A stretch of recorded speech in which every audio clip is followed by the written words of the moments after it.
Ito yung mga disadvantages na kinakailangan nating huwag kaligtaan o huwag kalimutan. These include increasing trends and migration of labor to developing countries. Our large firms shift their production to developing countries. Ito yung sinasabi natin na karamihan sa atin karamihan sa Pinoy ay nag-immigrate o kaya nagtatrabaho sa ibang lugar, OFW, overseas Filipino workers, kung saan doon nila nahanap yung trabaho. For example, ang pinakamahirap dito is halimbawa ng nurses. Kulang na kulang ang Pilipinas ng nurses, pero dahil sa malitang sweldo sa atin is mas pinipili na lamang ng ating mga kababayan na magtrabaho abroad para makasuporta sa kanilang pamilya. Some powerful people and countries control the whole world. Ito yung sinasabi natin na ang globalization is ang United States is dahil masyado itong powerful is kinokontrol niya yung ibang parte o ibang mga bansa sa daigdig. Okay, loss of jobs in countries that cannot compete with larger firms. Ito, dahil doon sa mga establishment o doon sa mga company na sikat o kaya in demand ang kanilang production, halimbawa ng kanilang mga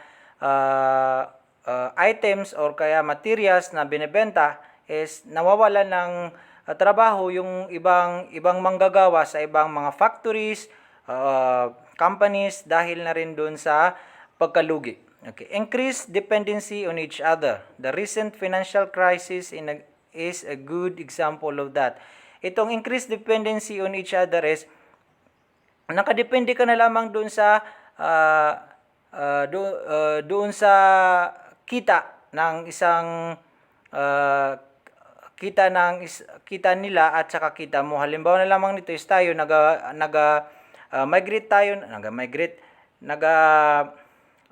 nagalabas tayo ng palay o kaya ng rice, naubusan tayo ng production.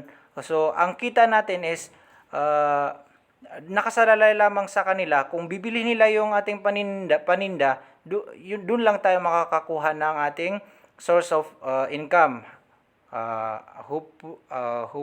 I'm hoping na naiintindihan ninyo ako kahit bulol-bulol tayo. Sa last part is what I'm trying to say is kung ano lang yung mayroon tayo na binebenta natin, dahil nga sila lang yung bumibili sa atin, halimbawa Malaysia, bumibili lang sa atin ng rice, sila lang bumibili, doon lang tayo nakadependent sa kanila. Kung halimbawa hindi nila bibilhin yung paninda natin ng medyo mahal, doon sa atin ang effect nyon. Disadvantage sa atin dahil sila lang yung bumibili, nakadepende lang tayo sa kanila. So kung maliit ang pagbili nila, pag-angkat nila nun is maliit din ang ating income. Hope naintindihan niyo. Okay, the negative effects of globalization. Mayroon tayong ito yung mga negative. Opponents of globalization point out to its negative effects. Some of them are listed below. Okay. Number 1, developed nations have outsourced manufacturing and white-collar jobs. Ang ibig sabihin na ito is dahil nga sa mga kumpanyang nag-ooperate na in demand sa kanilang production, ang kanilang binebenta o kaya ang kanilang mga paninda is nagkakaroon tayo ng less opportunities dun sa mga manggagawa. White-collar jobs, manggagawa na nasa minimum lang ang kanilang sahod. Halimbawa na lamang dito is factory workers, maliit lamang, white collar lang sila, hindi nabilong sila doon sa mga manggagawa na minimum lang, hindi sapat yung kinikita. That means less jobs for their people. Dahil doon sa production ng mga companies, mga big time companies nagaling sa isang countries is now nagkakaroon ng maliit na tsansa para magkaroon ng trabaho ang ating mga manggagawa. Has happened because manufacturing work is outsourced to developing nations like China, where the cost of manufacturing goods and wages are lower. Ito yung sinasabi natin na uh, dahil doon sa mga kumpanya, halimbawa sa countries sa China, is maliit lang ang kanilang uh, maliit lang ang kanilang pagbebenta, tapos malaki ang production nila, is na-outsource, hindi makabenta yung ibang companies. Okay. Programmers, editors, scientists, and accountants have lost their jobs due to outsourcing to cheaper locations like India. Ito sa China is, di ba, mapapansin natin, mumurahin lang kanilang mga binibenta, mga cellphones. So, tinatangkilik yun dahil nga, compare mo dun sa mga original na hindi naman ma-avail ng ating mga kababayan, is mas pipiliin lang na lang nila yung product na galing China. Okay, pangalawa is outsourcing to cheaper locations like India. Dun sa maliit lang ang babayarin doon sa China, sa India, kaya mas pinipili lamang ng mga programmers, editors, at saka scientists, accountants na magtrabaho doon sa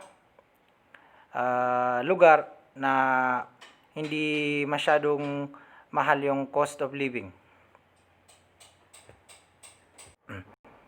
Globalization has led to exploitation of labor. Exploitation, yung manggagawa natin dito is pinipili na lamang na magtrabaho doon sa ibang lugar.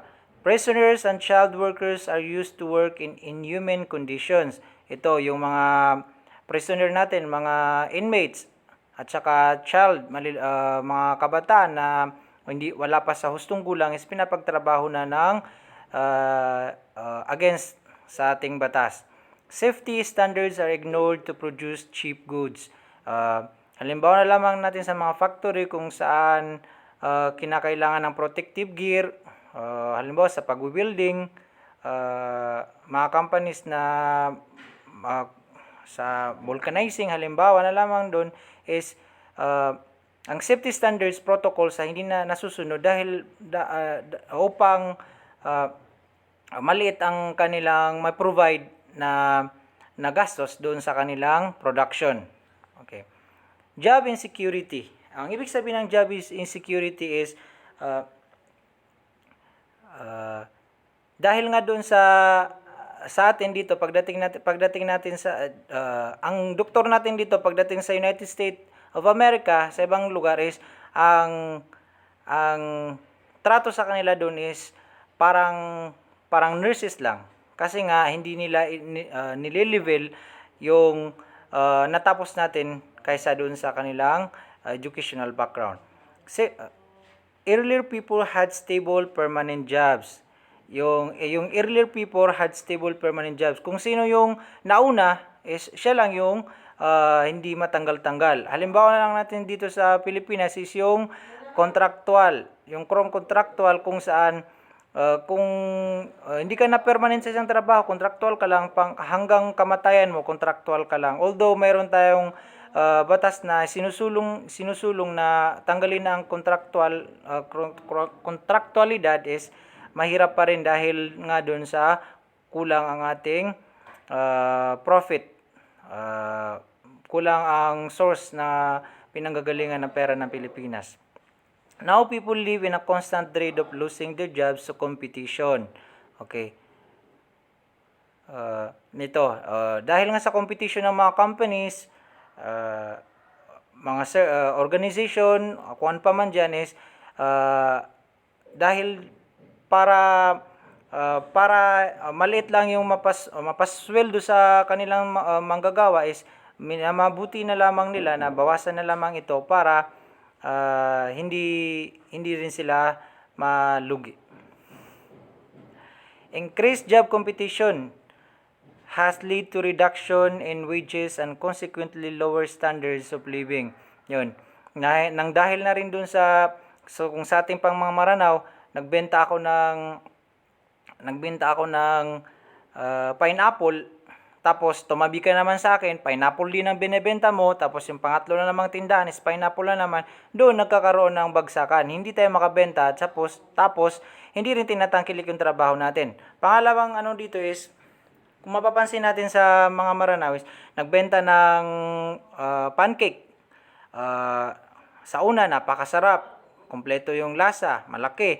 Tapos kapag tinatangkilik na is, paunti-unti, pinapalit niya, tapos yung lasa, binabawasan niya. Doon na nagkakaroon ng down, doon na siya nalulugi, nag-start malugi. Ito yung mga halimbawa na lamang natin sa present na nangyayari sa atin sa Maranao.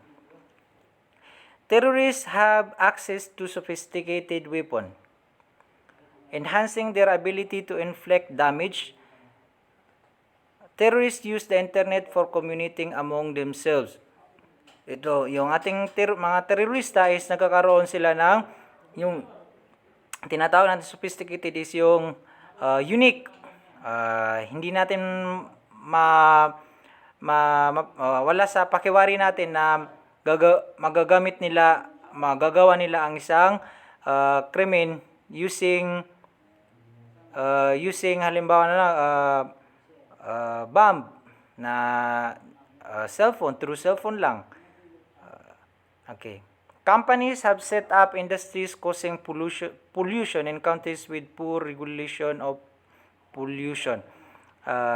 Ang maganda rito is yung pagmimina. Kaya nga sinara ni President Duterte yung mina dahil nga dun sa constant na pollution na na-provide ng isang minahan sa isang lugar. Ang pinaka-sample nito is sa Digos. Sa Davao ba? Digos. Kung di ako nagkakamali, kung saan yung may mga Maranao tayong kasama doon na may mga bulmilan, yung sinasala yung gold is na-stop na dahil na rin doon sa pwedeng mag-effect ito ng landslide. Yan ang pinaka-landslide. Landslide, eruption, and so on support na pwedeng makasira sa isang pamayanan. Kaya na-stop gina-stop ang mga companies na pwedeng makasira sa ating kapaligiran. Fast food chains like McDonald's and KFC are spreading in the developing world. People are consuming more junk food from this joint which has an adverse impact on their health. Ito, hindi natin namamalayan sa pagkain natin ng mga produkto ng McDonald's at saka ng KFC is ito yung mga junk foods na kaya nga sinabi ng fast food, niluluto na with the use of preservatives na silent killers is nakaka-impact ito sa ating pangangatawan kung saan hindi natin namamalayan at the age of 40s, mayroon na tayong mga karamdaman na sanhi ng ating pagkain o consuming more products from fast food chains na hindi natin namamalayan na pwedeng ikamatay na natin ito.